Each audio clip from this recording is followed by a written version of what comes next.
on to the Maps app on our phone, I want you to type in England. Type in England. And 12th grade is always about British literature. So if you have me for 9th grade for actual English class, then I created my English class around African American literature, because 9th grade English doesn't have an actual thing to it, but across the board, 12th grade is always about British literature. Now if you type in England, it's going to take you to this little island right here, okay, which is called what today? The United Kingdom. Okay, and then United Kingdom is not this entire island, but the United Kingdom is what we used to call the island of Great Britain. And so now it encompasses all of these different countries as one, called the United Kingdom, on the continent of Europe. And remember, when you are using those that map app, this is finally an opportunity to get those smartphones to start acting smart. And remember, those things are used for more than just social media and games. That's an actual representation from the satellite outside of our planet. And remember, you can, just as we did with the refugee novel, you can go to any place around the world and even press the satellite view and kind of see or get a glimpse of how people live across the planet. Another thing that we'll be discussing, if you zoom out slightly, another place in Europe is going to be ancient Rome, which is actually the capital of Italy, and then Greece. And we'll be discussing those as well in this first series. So this week, when we go to the Teams page, if you are absent anytime this week, what I'm about to reference is located right here on the Teams page. So it's this highlighter yellow post, and these are where our PowerPoint notes are located. If you go to the comments or replies section, remember, always check the comments or replies section, and always press see more wherever you see more. And so here are the PowerPoint notes right here. And so if you're absent anytime this week, there's going to be a new set of notes every single day this week. And then there was supposed to be a quiz this Friday coming up, but I'm going to push that back because, again, looking at the syllabus, I wanted to finish these notes last week, but we're just now starting on them this week. So the Anglo-Saxon notes, we're going to be doing all week long, and that's the highlighter yellow post on the Teams page. And then the quiz will be on Schoology. So all quizzes and all tests are always on Schoology, so you do not have to be here. So if you're ever absent, you can still take your quiz and your test from wherever you are. So, going back to the notes, next Friday, which I believe is October 4th, will be our first British Literature Studies PowerPoint quiz on Schoology, and it will be true, false, multiple choice, and it will be timed. Below in the comments section are all of the notes from each of the slides in this series entitled The Anglo-Saxons, who were actually the first settlers of that Great Britain, England area.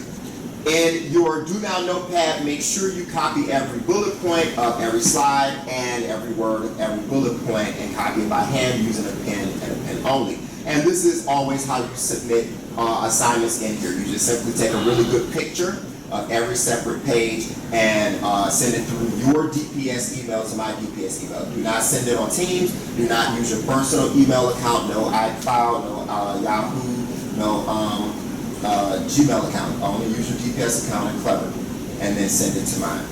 But also always check your picture to make sure you can read the material on the page so that I can actually read it and grade it. And only put one sheet of notes in each picture, but then add all of those pictures into the email. And only send one assignment at a time per email. But give it the subject matter of whatever the title of the assignment is. Put that in the subject field. Okay, today's notes are actually right here. This is what we're going to be copying today, and this is a quiz. It's only these are the quiz questions that I created for you. It's only going to be 10 questions, and I posted them here just in case you would like to use them to prepare for it. You don't have to turn these in, but you can use that as a study guide. It would behoove you to prepare for it. Okay, so that'll be next Friday. All right, so let's go back to the sheet, the handout. All right, so the Anglo-Saxons. Anglo-Saxon England was born of warfare, remained forever a military society, and came to its end in battle. So all eyes should be on that handout that I handed you, or on the front page. And so it kind of references that old saying of live by the gun, die by the gun. They were a militant type of civilization, and that's how they ended and started as well. So let's just cover page 1 for today, then we'll get back to our notes. Or this is actually page 3. Isolated from the European continent, rain-drenched and often fogged in, but also green and dotted with thatched cottages, quaint stone churches, and mysterious stone ruins, the island of Great Britain seems made for elves, for legends, and poets.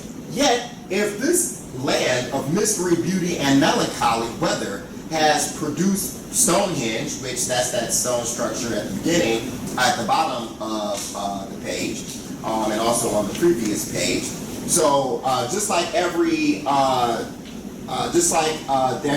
England or Great Britain has Stonehenge, a lot of these ancient countries have ancient ruins of civilizations from the past.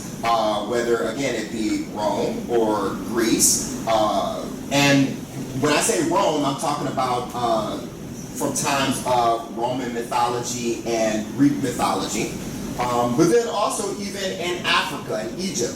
What are the ancient ruins in Egypt?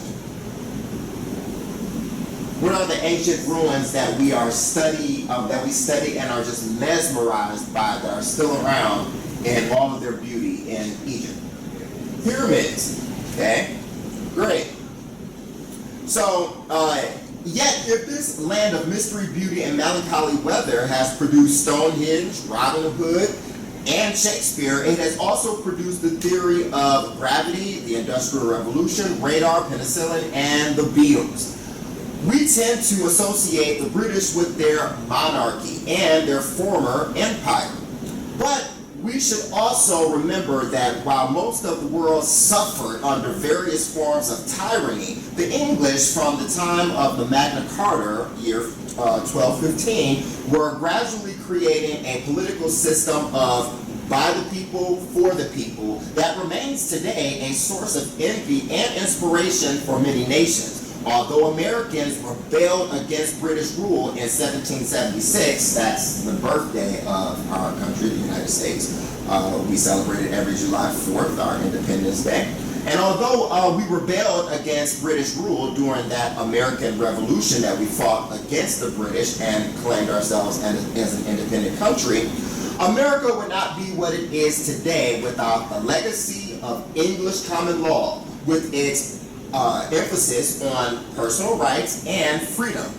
Nor would America be what it is today without the English parliamentary government, English literature, and the English language. So that's the reason that it's important to study this, is because no matter who you are or where you are from, if you are an American, you cannot help but to coexist with something of a British origin. Namely the language, but also the customs as well.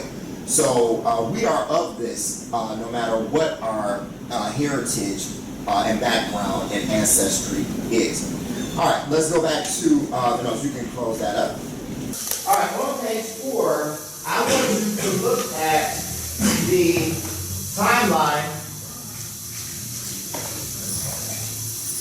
I want you to look at the timeline, the entire timeline of the Anglo-Saxons, and I want you to point out something that you recognize. What's one thing that you recognize in that entire timeline? You recognize it, What's one thing that you recognize in the Anglo-Saxon timeline?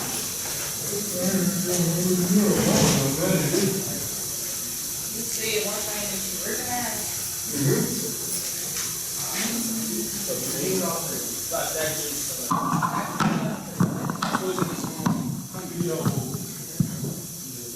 Okay, so we're on page 4, and we're looking from page 4 to page 5. And this is the entire time of the Anglo-Saxons. So from, and it's a little bit before, because we said Anglo-Saxon time period was from 446 BC. And so we're looking from there all the way to 1066 AD. So what are some things that you recognize in the timeline? Okay, so you recognize Beowulf under what year? 400. 700. No, I said 4. You said 4? 4? As in 4? No, she country. I ain't country. Okay, Beowulf first recorded in 700. What do you recognize, Ms. Johnson? I was saying the statue. I said. But read through the actual timeline and pick out some things that you recognize, anything that you recognize. So for instance, in the first timeline where it says 307 to 1 BC, so why does it go from 307 all the way down to 1? If we're talking about time, why does it go from a high number to a low number?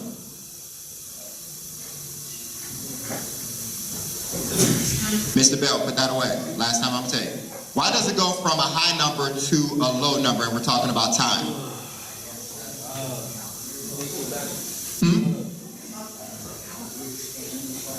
That's when the calendars came into play. Well, it looks like there was a calendar this entire time. But why is it going from a high? Usually when we're talking about time progressing, we're talking about from a low number to a high number.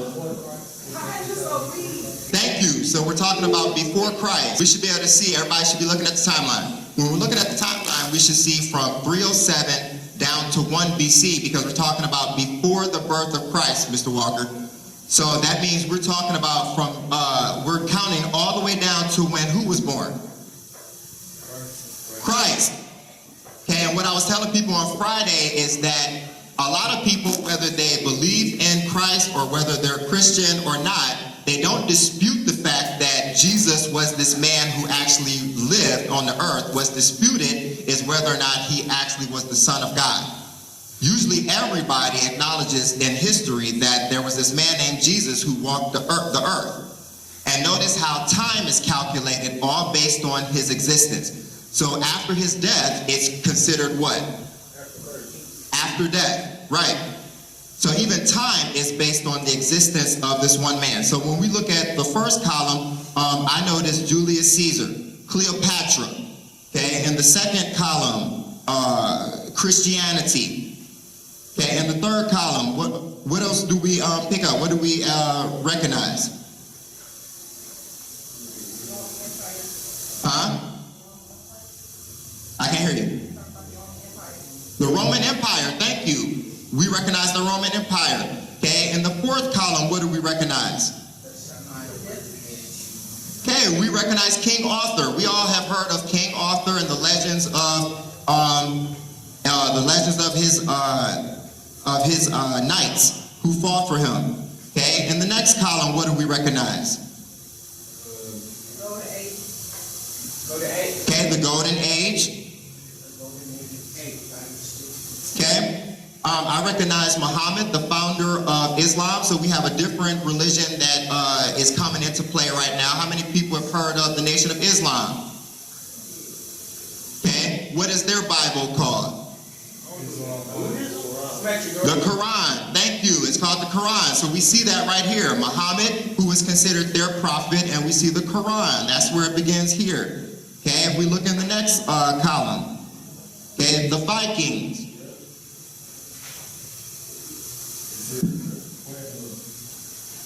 Okay, in the next column, what's in the second from the last column? I see algebra. Okay, the Incas. Okay, or the Mayans. So in 2012, it was real big for the Mayan calendar to say that the world was going to end in 2012. Okay, and then in the last column, what do we recognize?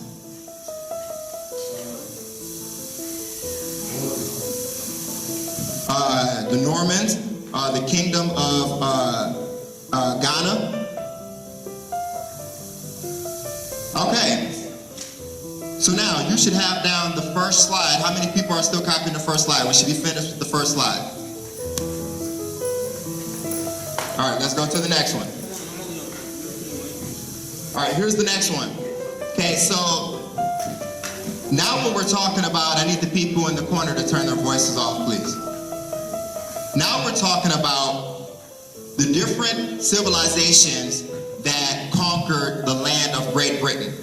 Okay, so this land is very important because this is where our language comes from. So you're copying this part. We're talking about the Celtic heroes, and yes, that's pronounced Celtic and not Celtic. So the Celtic heroes and the Romans. So we're studying the Anglo-Saxons, but they weren't the first people on this land. The first people were the Celtics. So while you're copying, I'm reading.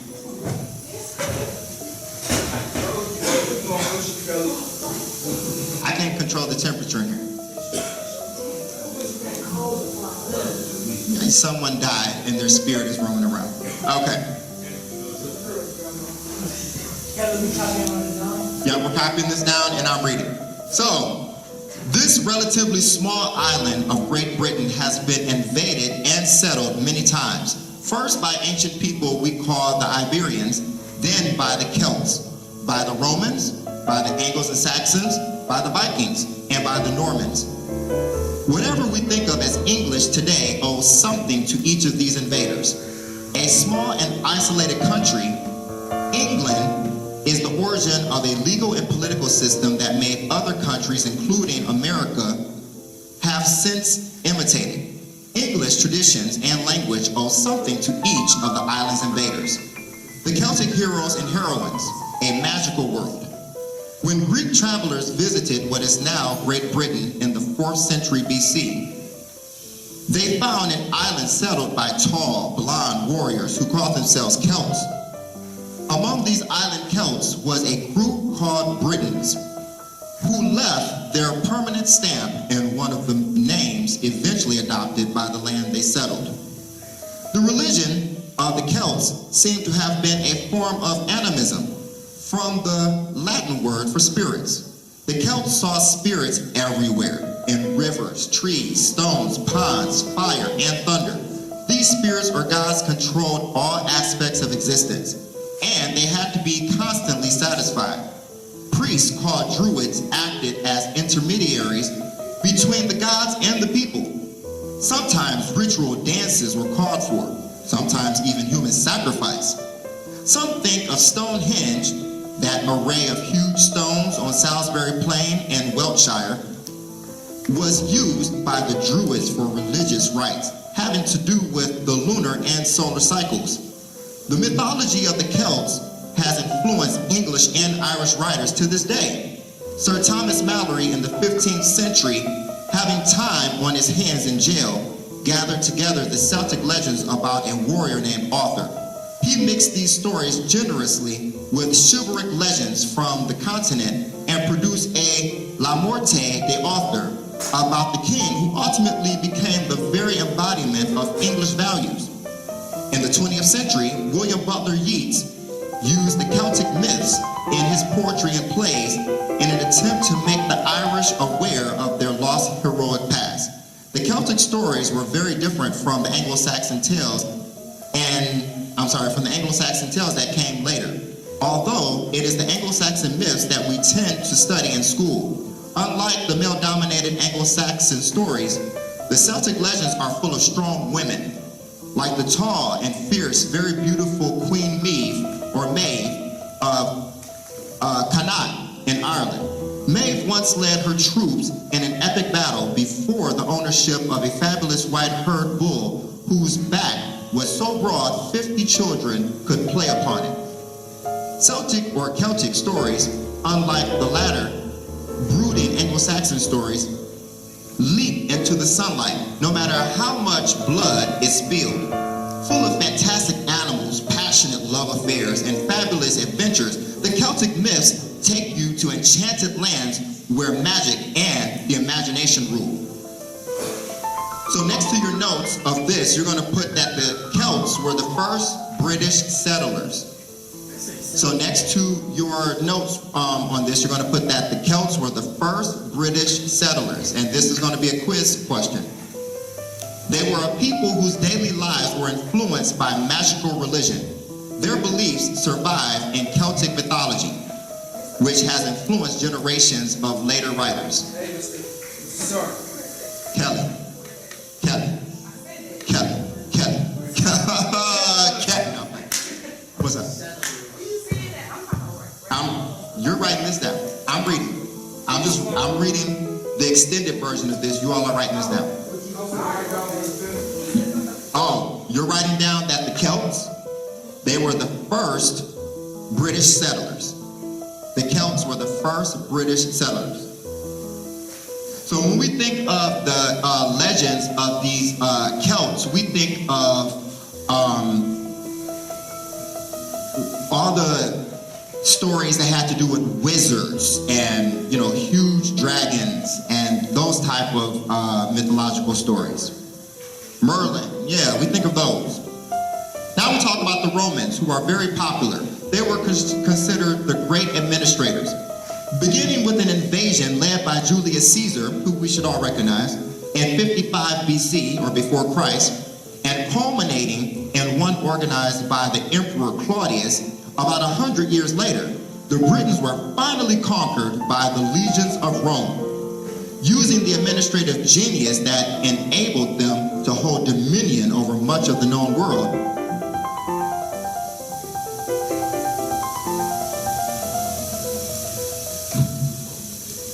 Are you coming back?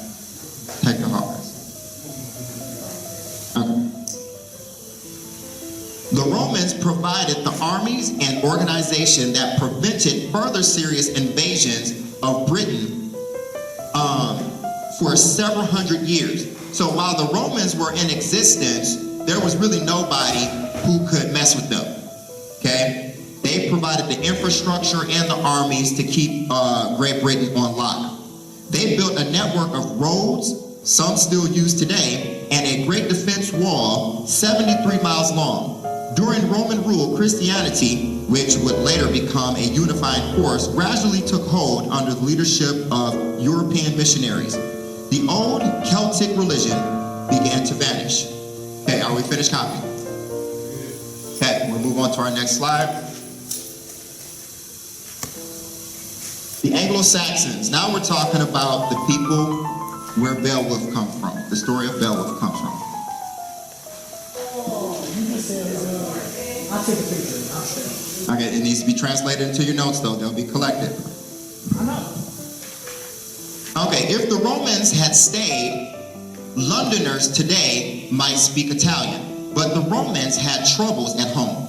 By AD 409, they had evacuated their troops from Britain, leaving roads, walls, villas, and great public baths, but no central government. Without Roman control, Britain was a country of desperate clans, the results of weakness, which made the island ripe for a series of successful invasions by non-Christian peoples from the Germanic regions of continental Europe. Roman conquerors remained in Britain for more than 400 years. They built roads and the walls that fended off attacks on Britain for several centuries. When the Romans finished withdrawing in AD 409, Britain was left without a centralized government, again susceptible to other invaders. The Anglo-Saxons swept ashore. This time the attack came from the north. In the middle of the 5th century, the invaders, Angles and Saxons from Germany and Jutes from Denmark, crossed the North Sea. They drove out the old Britons from before them and eventually settled the greater part of Britain. The language of the Anglo-Saxon became the dominant language in the land, which was to take a new name, England, or England, from the Angles. So when we think of the name, Mr. Martin, when we think of the name England, England replaced the name Great Britain. So sometimes you'll hear Great Britain, other times you'll hear England. That's the same land. The name England came from the Angles and the Saxons. So it's still called England today, and it came from the Anglo-Saxons.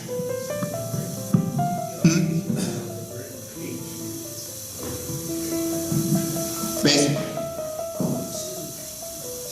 But the latest newcomers did not have an easy time of it. The Celts put up a strong resistance before they retreated to the Wales of the far west of the country. There, traces of their culture, especially their language, can still be found. One of the heroic Celtic leaders, a Welsh chieftain called Arthur, who developed a legend as Britain's once and future king. At first, Anglo-Saxon England was no more politically unified than Celtic Britain had been. The country was divided into several independent principalities, each with its own king. It was not until King Alfred of Wessex, also known as Alfred the Great, led the Anglo-Saxons against the invading Danes, and England became, in any true sense, a nation. The Danes were one of the fierce Viking peoples, pirates, who crossed the cold North Sea in their dragon-prowed boats in the 8th and 9th century. Plundering and destroying everything in their path, the Danes eventually took over and settled in parts of northeast and central England. It is possible that even King Alfred would have failed to unify the Anglo-Saxons had it not been for the gradual reemergence of Christianity in Britain. Irish and continental missionaries converted the Anglo-Saxon kings, whose subjects converted also. Christianity provided a common faith and common system of morality and right conduct. It also linked England to Europe. Under Christianity and Alfred, Anglo-Saxons fought to protect their people, their culture, and their church from the ravages of the Danes. Alfred's reign began the shaky dominance of Wessex, kings of southern England. Alfred's descendants, which I do not know how to pronounce that word. His descendants, a brilliant military leader and strategist, and her brother Edward carried on his battle against the Danes. The battle continued until both the Anglo-Saxons and the Danes were defeated in 1066 by William, Duke of Normandy, and his invading force of Normans from northwestern France. Thank you. Love the sound effects. The emergence of Christianity and the role of Alfred and the Great combined to unify Anglo-Saxon England. Alfred and his descendants fought the Danish invaders until the Norman conquest in 1066. Are we finished writing? All right. I ain't see. I'm gonna wax the order was. Hey, Mr. Kelly. Mr. Kelly. Is this your floor? Look down. Go to the next one. You're on fire, bro. You're on fire. You just can't put that on my desk. What's the floor like? Say swear to God. The right should be your floor. In the floor. Were we here? No, bro. Yeah, that's what we were. Okay, next one. Wait, I'm gonna take a picture. Alright, go ahead. You can go ahead. Anglo-Saxon religion, gods for warriors. No one. Thank you.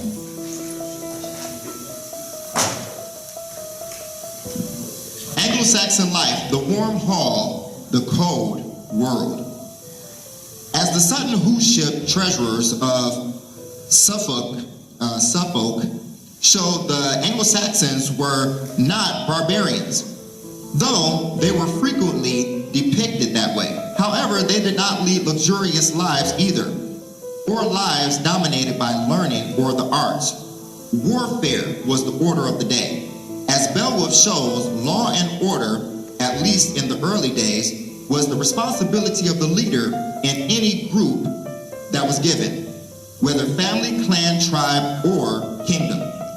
Fame and success, even survival, were gained only through loyalty to the leader. As war, and success was measured in gifts from the leader. Beowulf, for instance, makes his name and gains riches by defeating the monsters who try to destroy King Hrothgar. This pattern of loyal dependency was basic to Anglo-Saxon life. Such loyalty grew out of a need to protect the group from the terrors of an enemy-infested wilderness, a wilderness that became particularly frightening during the long, bone-chilling nights of winter. In most of England, the Anglo-Saxons tended to live close to their animals in single-family homesteads, wooden buildings, and surrounded a communal court or a warm, fire-lit chieftain's home. This cluster of buildings was protected by a wooden stockade fence. The arrangement contributed to a sense of security and to the close relationship between leader and followers. It also encouraged the Anglo-Saxon tendency toward community, discussion, and rule by consensus. Anglo-Saxon life was dominated by the need to protect the clan and home against enemies. All groups, from family to kingdom, were organized around a leader who commanded absolute loyalty. The Anglo-Saxon religion, gods for warriors.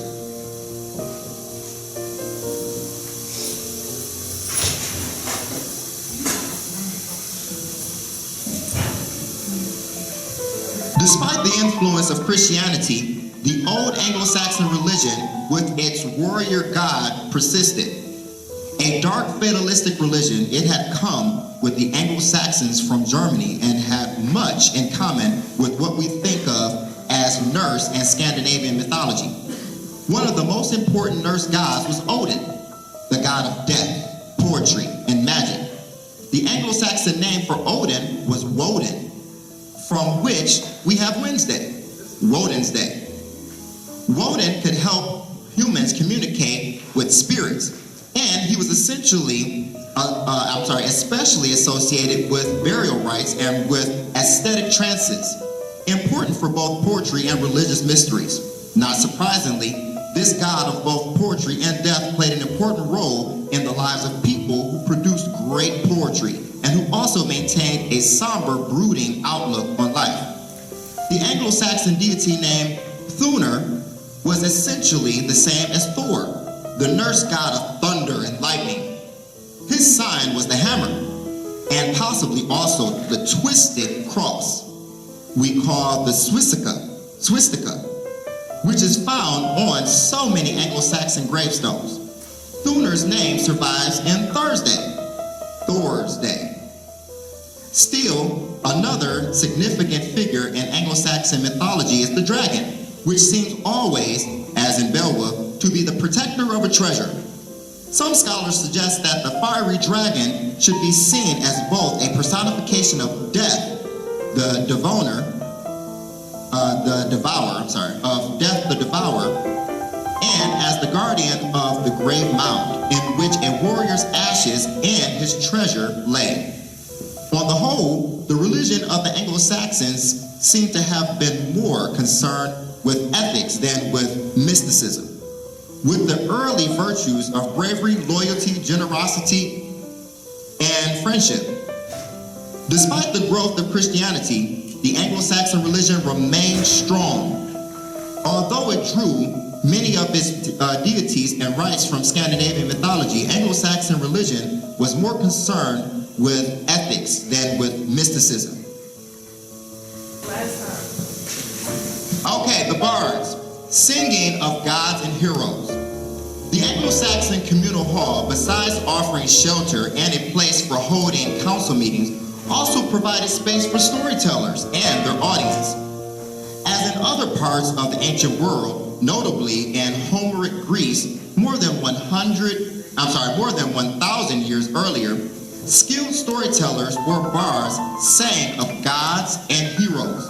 The Anglo-Saxons did not regard these bards, called scapes, as inferior to warriors. To the Anglo-Saxons, creating poetry was as important as fighting, hunting, farming, or loving. The poems sang to the strumming of the poets sang to the strumming of a harp. As sources for their improvisational poetry, the storytellers had a rich supply of heroic tales that reflected the concerns of a people constantly under threat of war, disease, or old age. We are told of the king in Beowulf, quote, "Sometimes Hrothgar himself, with a harp in his lap, stroked its silvery strings and told wonderful stories. A brave king reciting unhappy truths about good and evil, and sometimes he wove his stories on the mournful thread of old age, remembering buried strength in the battles it had won. He would weep, the old king." End quote. The Anglo-Saxon literature contains many works in this same elegiac, I can't pronounce that word. I know, right? Elegiac strain. Kill me for mispronouncing a word. Anglo-Saxon literature contains many works in this same elegiac strain. Poems such as The Seafarer, for example, stress the transience of a life frequently identified with the cold and darkness of winter. For the non-Christian Anglo-Saxons, whose religion offered them no hope of an afterlife, only fame and its reverberation in poetry could provide a defense against death. Perhaps this is why the Anglo-Saxon bards, uniquely gifted with the skill to preserve fame in the collective memory, were such honored members of their society. The Anglo-Saxon bard's ability to recite poetic stories was considered as important a skill as fighting. Fame in the bard's mournful poetry and a place in the community's memory was a hero's only consolation against death. So, this last little part, Miss Johnson. In this last little part, I want you to make an inference, Miss Johnson. In this last little part, hold on, we're not finished. In this last little part, I want you to make an inference in your notes.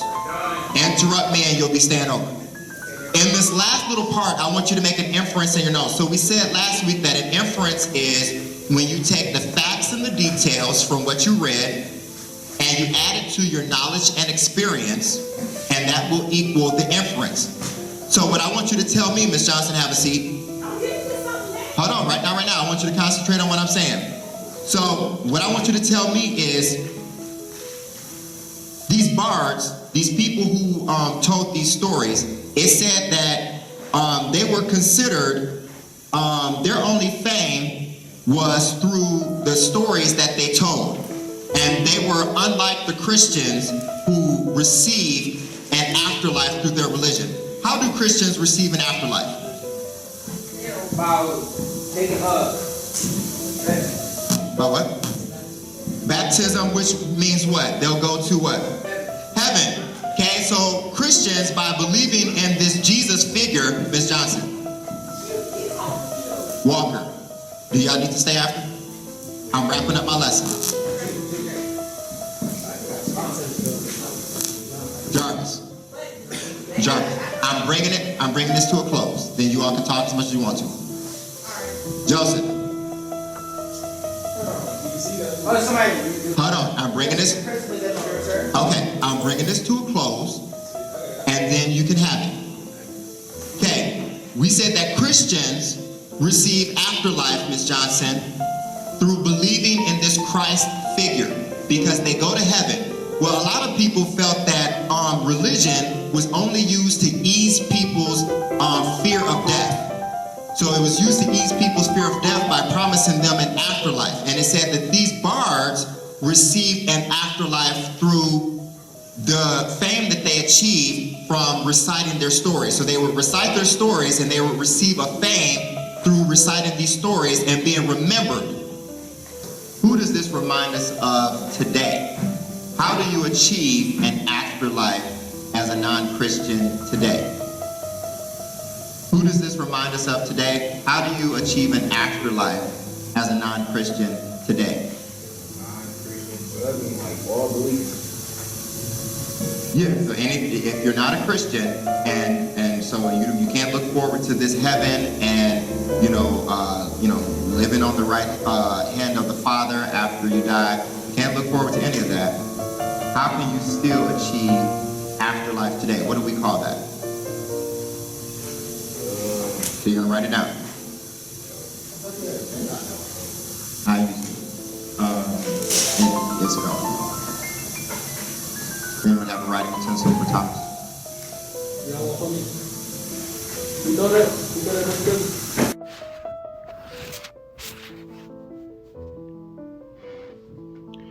The Christian monasteries. The ink froze.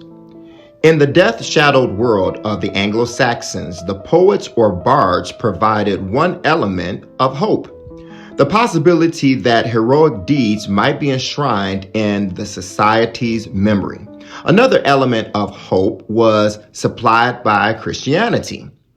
Monasteries served as strongholds of Christianity and centers of learning in this period as in the Middle Ages. The cultural and spiritual influence of monasteries existed right alongside the heroic ideals and traditions of the older Anglo-Saxon religion. In fact, the monasteries preserved some of the older traditions. Monks probably recorded and rewrote the great works of popular literature, such as Beowulf.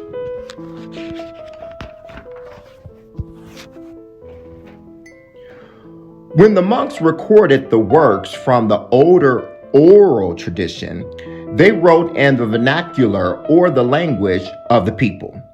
This was a Germanic tongue that we now classify as Old English, but the principal works of learning in the monasteries were written in Latin, the language of the church. Monks assigned to the monastery's scriptorium or writing room probably spent almost all their daylight hours copying manuscripts by hand. Printing was still 800 years away in England.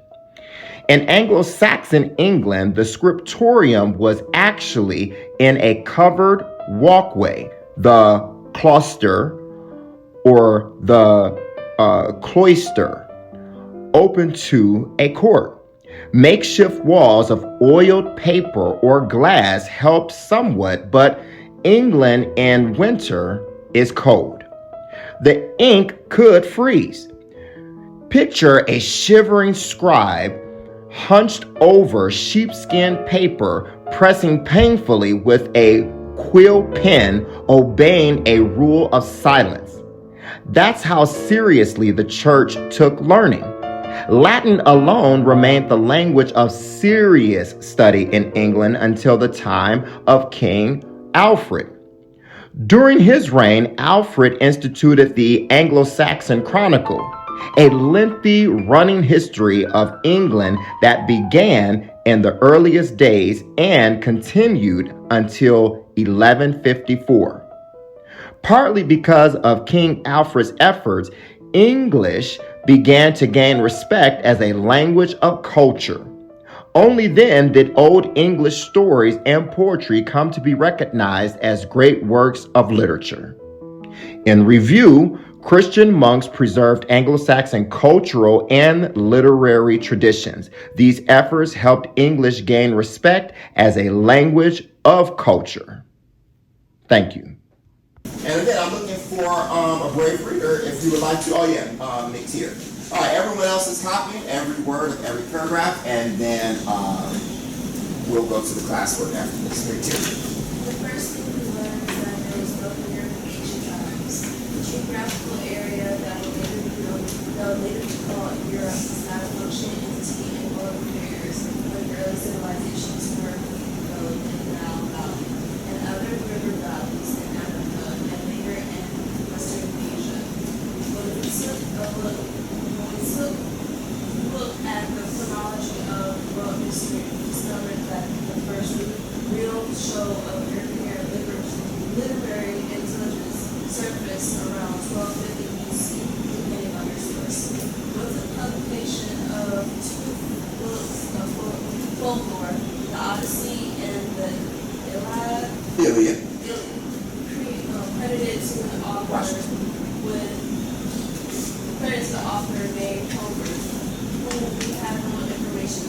I'm gonna pause you right there, and I'm gonna call you back in a few minutes. You can go back to copying for right now.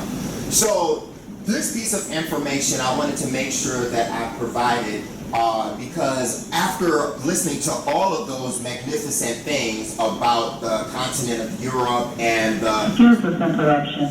Jaden Greer, please come to the main office. Jaden Greer to the main office. And then the country island of, the UK, also known as Great Britain from past times. We know that, especially those of us who consider ourselves to be African American, we know that there is a past and present tension between Caucasians and Africans and African Americans, and that tension was actually started hundreds of years ago with the transatlantic slave trade. And so sometimes there can be trust issues, but also there is a lag between the achievements because of the late start that African Americans got. A late start in education, a late start in generational wealth, and just a late start in prosperity in life in general. And so it's important to know that the Europeans historically have boasted and bragged about everything that they've done, and some of it is just not as credible as we would like it to be, or as they would like it to be. So I wanted to make sure I brought in some alternative text here to kind of bust their bubble just a little bit. So we're not reading any of this European or British literature to put them on a pedestal or to admire them at all. It's just simply to learn about the origin of a culture that we're also tied to, and mainly by force because of the enslavement of our ancestors. But a lot of times Europeans make it seem as if they are the greatest asset to the creation of life and technology and wealth that there ever have been, and that's just not true. So the first thing that was learned is that there was no European or no Europe in ancient times. Okay, so archaeologists and historians have gone back to kind of do some fact checking on a lot of the information that gets put out about the existence of the European civilizations, and a lot of it just doesn't add up correctly. So the geographical area that we looked at on our Maps app that would later be called Europe was not a functioning entity in world affairs when early civilizations were being developed in the Nile Valley and other river valleys in Africa, which we know Africa is it tends to be claimed to be the origin of humanity in its entirety. So during the old ancient civilization years in other continents like Africa, there really was no use of the land that is now called Europe. But there was life being inhabited also on the continent of Asia, specifically Western Asia. Okay, so when we look at the chronology or the timeline of world history, we discovered that the first real show of European literary intelligence, this means the fact that they could read or write or understand anything of that sort, surfaced around the year 1250 BC. Okay, depending on your source. Now, what does BC stand for?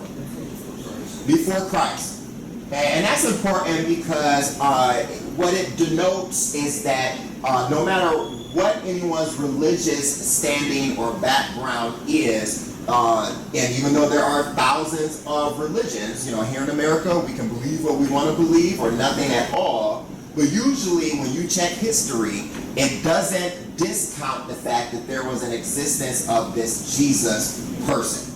And whether people think that he is the Son of God or not, they acknowledge and use time to describe things that have happened throughout this planet based on his existence. So when we say BC, we mean before this Jesus Christ person was born. And what's the opposite of BC? Almost. AD. Okay, I'm sorry, I thought you had said AD. So if we go to dictionary.com and we look up AD, and this is what it comes up as.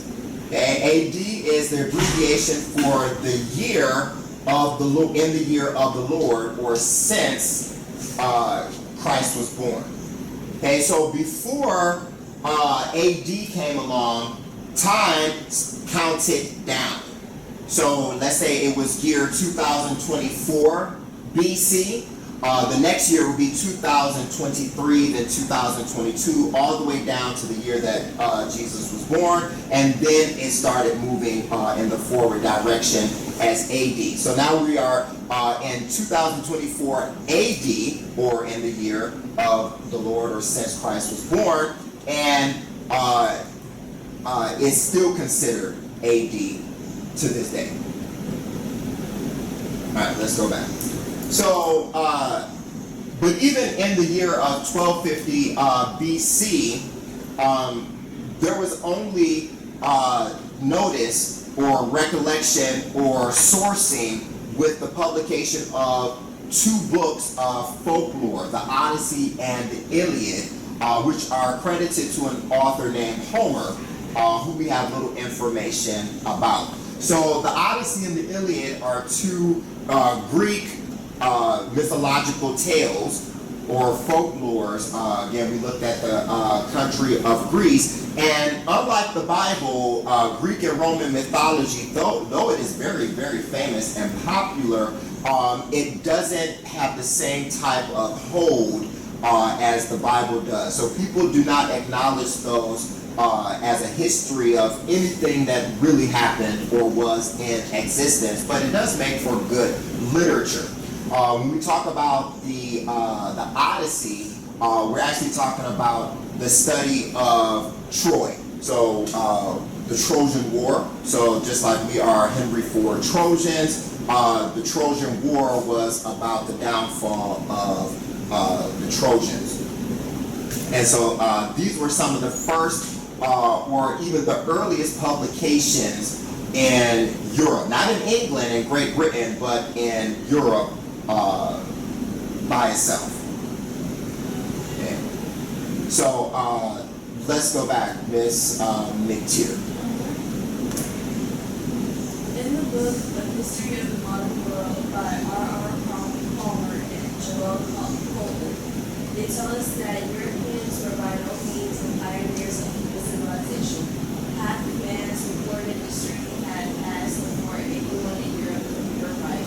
The priests of Egypt began to keep written records between 4000 and 3000 BC, but more than 2,000 years later, the poems of Homer were still being circulated in the three states. By word of mouth, shortly after 3000 BC, while the pharaohs were building the first pyramids, Europeans were creating nothing more distinguished than huge garbage heaps. In a world until after 2000 BC, Europe was in the Neolithic or New Stone Age. You can stop there. Thank you very much, and remind me to get your snack for you. And so, moving forward, in a different text, a book called A History of the Modern World by R.R. Palmer and Joel Colton, they tell us that Europeans were by no means the pioneers of human civilization, like at all, period. Okay.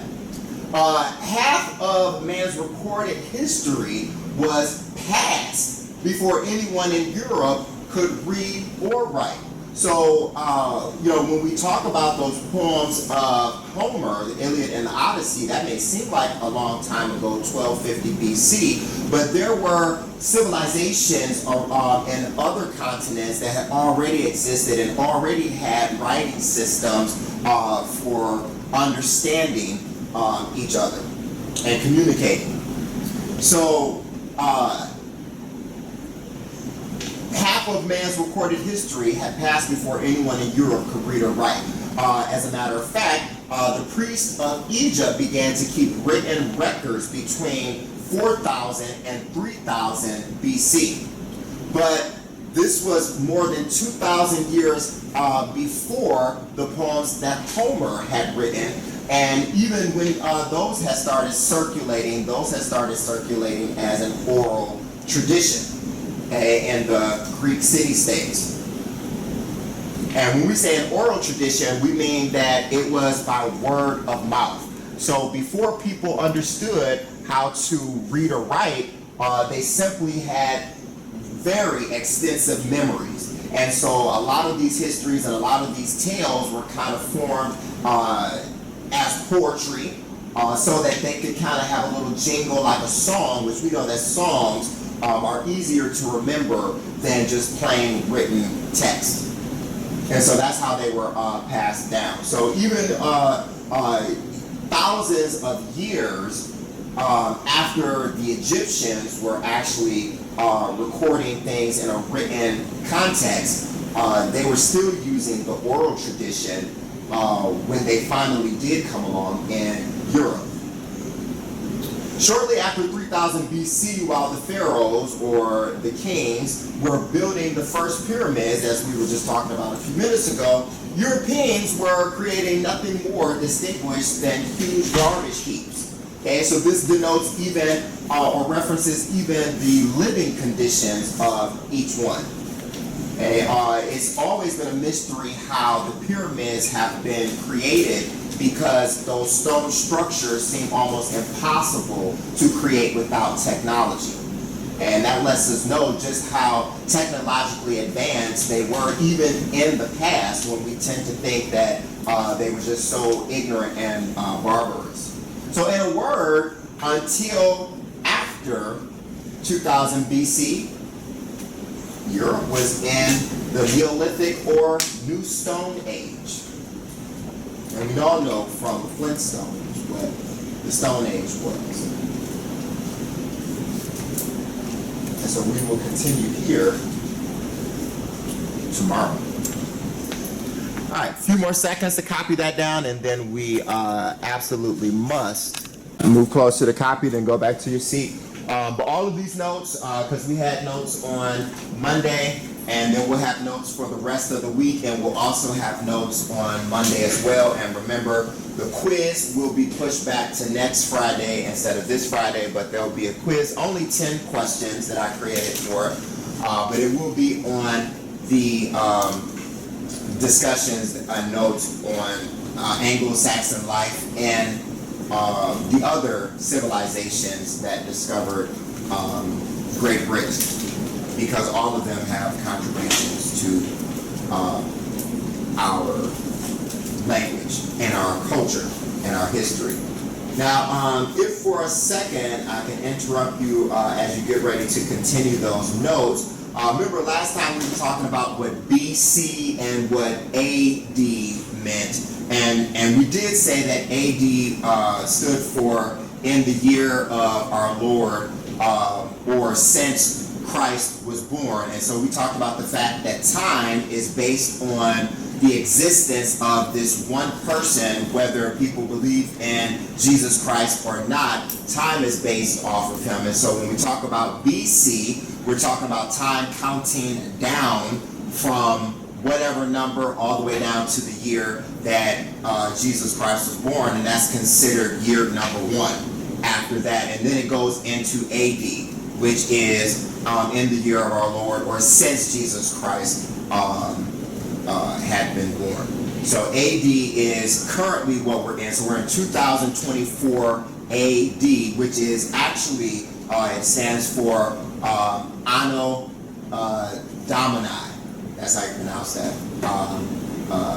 Anno Domini is what AD stands for. You don't have to copy that down, though. We'll just give you some full context behind it. But we are copying this. We stopped right here on this line. Okay, so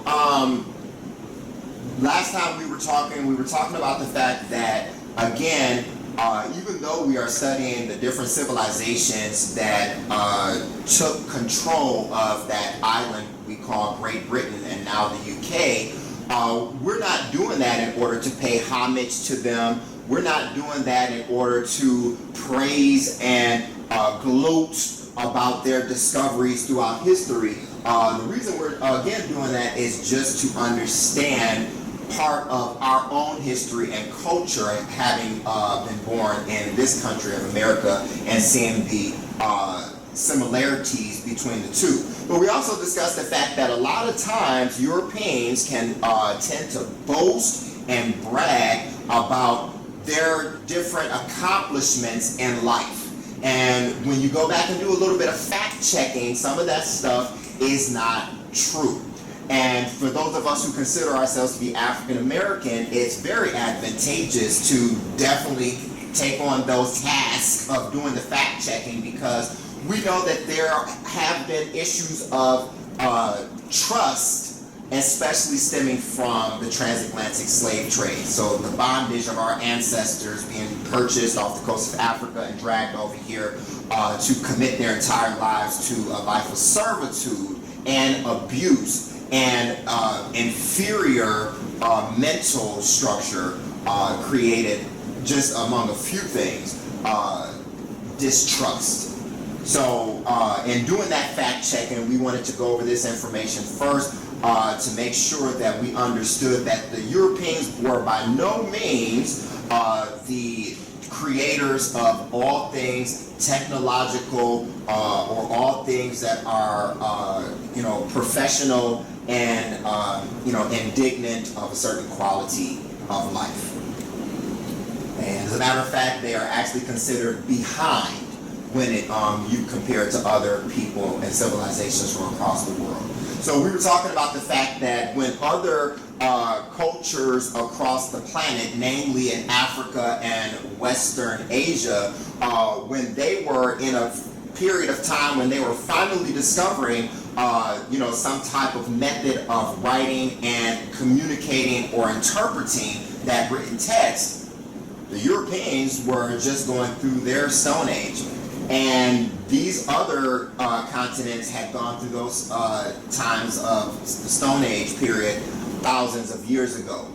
But this, in truth, this was in truth a great age in man's history, this Neolithic or this Stone Age period. It was a great age in man's history, the age in which men learned to make and use sharp tools, weave clothes, build living quarters, domesticate animals. Obviously that means to be able to tame animals and take them as pets in your home, to plant seeds. So they understood that there was a correlation between these seeds and being able to cultivate the land with the earth's crust and produce vegetation that they could live off of, a very healthy vegetation, harvest those crops on a periodic basis to have something to continue to expect, and the sense of returning cycles of the months and the years. Now remember, the whole thing of time is a man-made concept,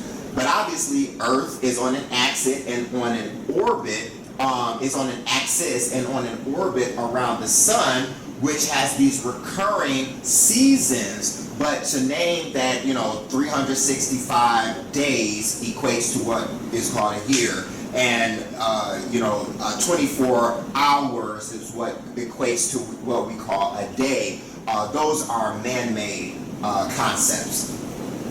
Okay, but what they started to notice is that there were these recurring cycles. The weather keeps turning like this every so often, or the scenery around us, like the atmosphere, seems to be this way or look this way every so often. And since it keeps coming around, why don't we time or create some type of concept of this existence in this expanse, but also let's name it. And that's where we get the different days of the weeks and the different types of time, and the creation of a watch and a clock. All of that came about from these different cycles and just noticing the cycles. And all of this, again, attached to the Stone Age. But the Near East, Egypt, the Euphrates and Tigris Valley, the island of Crete, and the shores of the Aegean Sea, which belonged more to Asia than Europe, had reached and passed the Neolithic or the Stone Age period 2,000 years before Europe. So again, the Europeans were essentially behind. When Europeans finally got themselves together and created the semblance of what could be referred to as a state or a nation, they soon made a glaring discovery, which was that Europe could not furnish them with enough food to properly feed them or enough material to properly clothe them. And thus they began to look with covetous eyes meaning eyes that are in want of, at the more developed parts of the world. Soon they would find the rationale or the reasoning for their initial military aggression under the young Macedonian Greek known in history as Alexander the Great. He, Alexander the Great, would invade North Africa in the year 332 before Christ, or BC, following the invasions from Western Asia by the Assyrians in 666 before Christ, and the Iranians in 555 BC. So even once the Europeans got themselves together, they still realized that their continent of Europe did not provide for them all of the means and necessities of survival, and so thus opened up the period that we call imperialism. And the imperialistic period is simply when militaries invaded different lands across the world and challenged one military to another military or fighting force and means of taking control of that land. And so it was a very barbarous or barbaric time of just simply fighting and killing and ruling and controlling and invading. And that was a cycle within itself. And that's how you have so many different entities or civilizations that took over England that we're about to talk about, but also many places around the world. Okay? So this was the imperialistic period, and we don't usually do things like this anymore, even though you see Russia invading Ukraine. Again, a very old barbaric way of takeover, but that is how they used to do it in ancient times. But again, the Europeans were by no means the leaders in anything that contributes to a modern or civil lifestyle. They were actually considered behind. But what's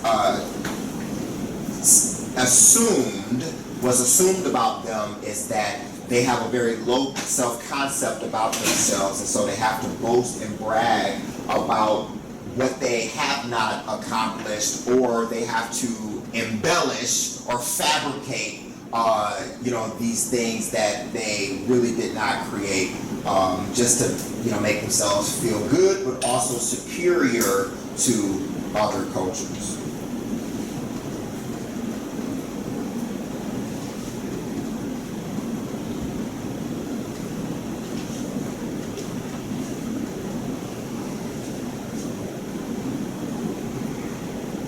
Oh, sorry. I think the majority of us are finished. All right, let's go to that handout now. We read over the first page on Monday. Let's go to the actually page number 4. Let's go to page number 4, and let's look at this timeline. So on page number 4 and page number 5, there's a timeline of the different cultural historical events and the literary events, but only starting from 307 BC. But keep in mind, as we talk about the Anglo-Saxons, when they finally come into the picture, they come in existence in 449 AD, until 1066 AD. All right, so what I want you to do is I want you to look at this entire timeline, and let's point out some things that we can be familiarized with that are still in existence today. Okay, this is the creation of these things back in history, but a lot of this stuff is still around today, whether in conversation or in literature or simply in existence physically. Like, for instance, where it says at the top in the literary events above 307, we see Alexandria is the center of Greek learning, and library had begun. We know exactly what library is, and library began in 307 BC. Thousands of years ago, library began, and learning was actually taking place in Greece. And what else do we recognize in the 307 first column? Julius Caesar. And you all have probably discussed Julius Caesar back in 10th grade and his invasions of Britain in 55 BC. I actually put his name in one of my songs before. But you may know, definitely the ladies, you may have heard of the name Cleopatra. Okay, Cleopatra the 7th, she becomes the last queen of Egypt in 51 BC.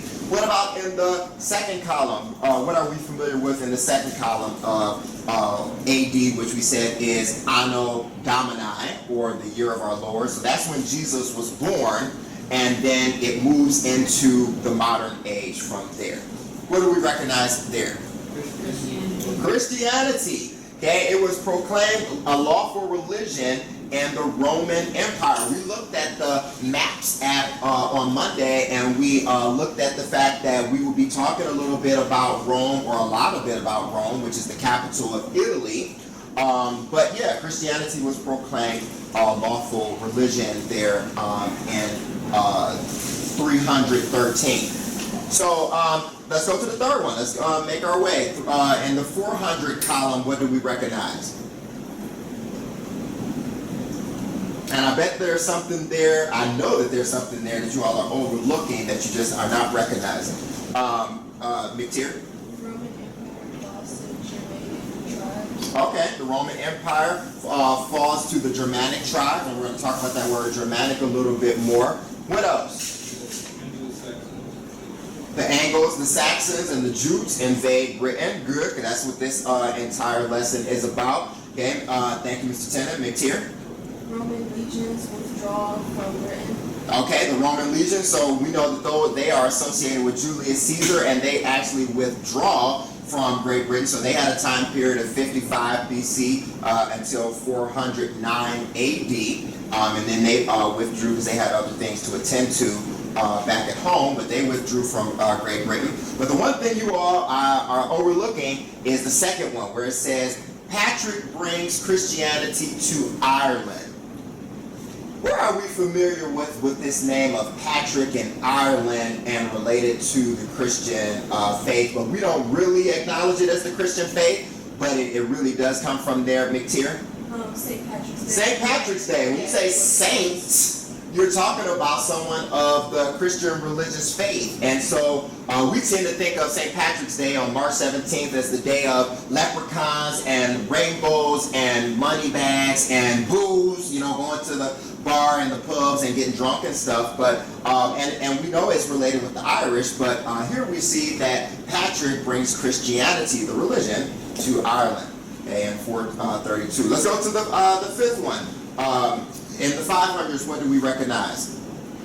McTeer? Buddhism was introduced to Japan. Who is familiar with Buddhism? Anyone ever heard of Buddhism before? Hey, what's Buddhism? It's a very... Just in general, what is it? It's religion. It's a religion. Well, what else are you going to say about it? It's a very what? Peaceful religion. Okay, it's a very peaceful religion. Usually by the different cultures in Asia, a lot of them practice Buddhism. And again, if you ever get a chance to take a class on religion, you realize there's thousands of religions, literally.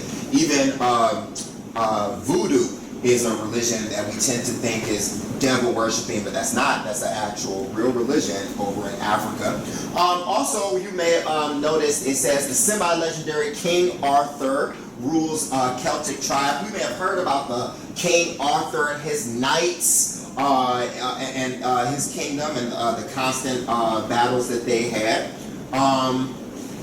Good. Let's go over to the next page. Let's look at a few more columns. In the 600s, do we recognize anything?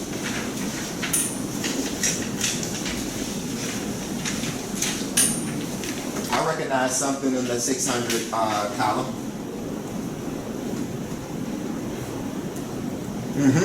Egyptian caliphs introduced the first organized news and postal service. Okay. Egyptian caliphs introduced the first organized news and postal service. We know exactly what the postal service is, whether we use it today or use technology in place of it, but we know exactly what the postal service is. That's excellent. Anyone else? I notice another religion. What religion? Islam. The Nation of Islam. So we have Muhammad, the founder of the Nation of Islam. He begins to dictate the Quran, which is like their Bible.